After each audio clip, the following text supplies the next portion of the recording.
Your job as a writer right now, if you have not finished at least 3 novels, if you haven't done, that many, that's not where you are. Your job is not to sell books. Your job is to write enough books to learn your process and what works for you. Once in a while, there's a stupid Pat Rothfuss who writes a brilliant book their first time.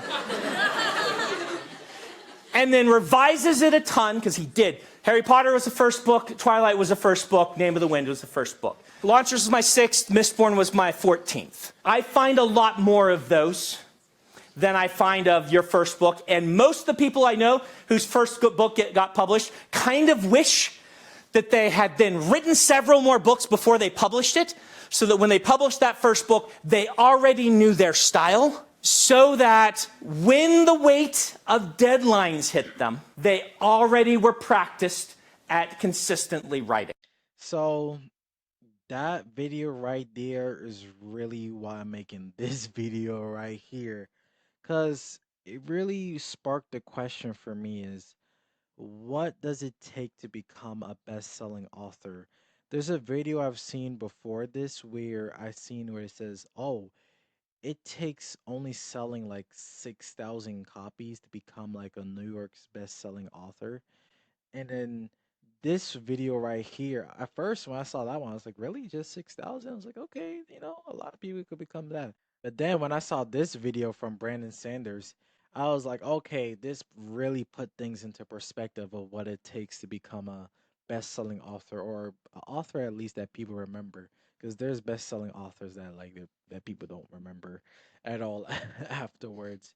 And the fact that he stated to write at least 3 novels before you start selling just to find your style, like it means a lot because it's not just like, oh, you know, write 3 novels, sell them, and like, in the midst of that, then you like find your way of how you write your stories.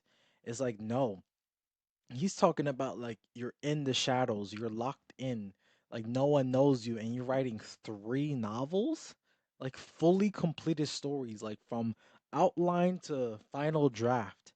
No one knows you. And he's supposed to write 3 of them before even like thinking about being discovered as an author, or at least a very good author.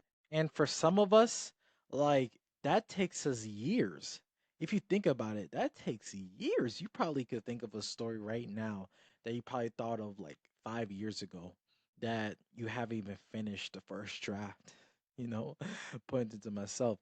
And like that's just to figure out the style too. That's really the part that could be demoralizing. Is the fact that all of that is just to figure out your style, not to like be like, okay, it takes 3 novels to become a best-selling author, or I guess like become known, like consistent enough, just to figure out your style.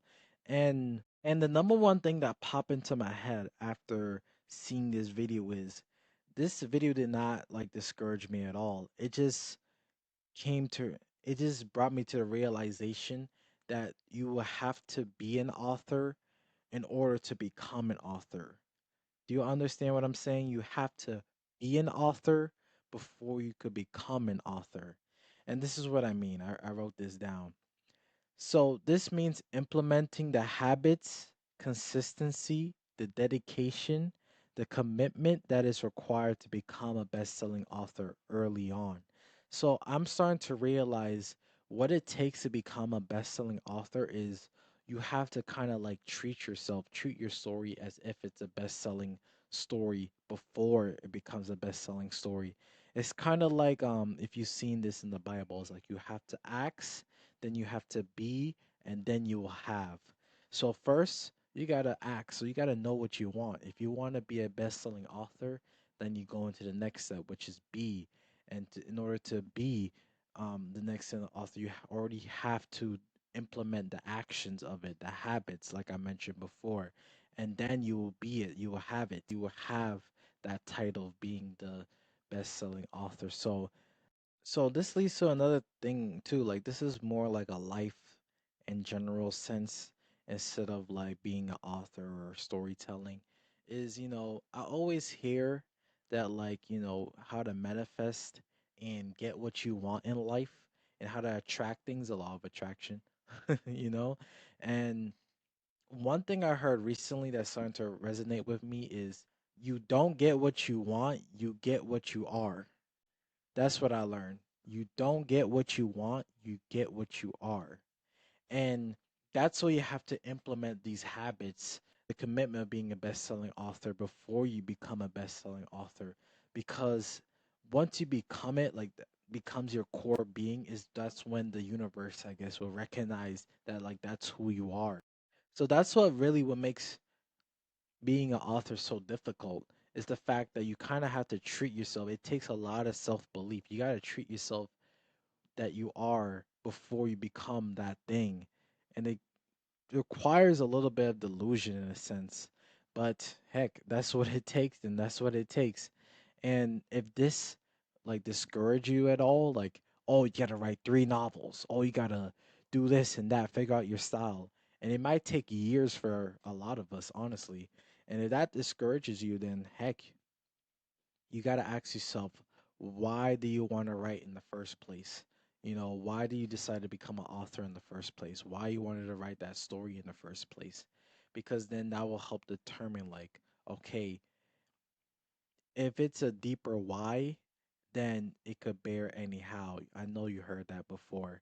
So it doesn't matter if it takes years. It literally doesn't matter. You're gonna do what you have to do because regardless, life is gonna pass. Like if you think about it, if you only have one chance in life and life is gonna pass anyway, you might as well like check off everything in your list that you want to do in life.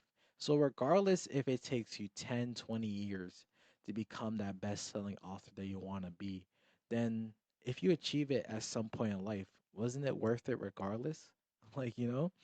So that's kind of the perspective I want to bring after seeing this video is like this is what it takes. Like this is what everyone, well, of course, he said there are exceptions, but for the most part, like if you wrote your first story, that's a big accomplishment alone. Like most of us don't even finish our first story. But if you're able to write your first one and it doesn't lead to anywhere, like remember, like push forward, move forward. Like try to write more. Like don't give up.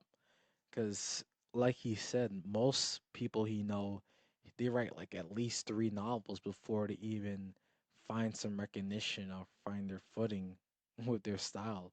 So yeah, I hope this video give you some encouragement because I just wanted to bring a perspective of what it takes to become a best-selling author.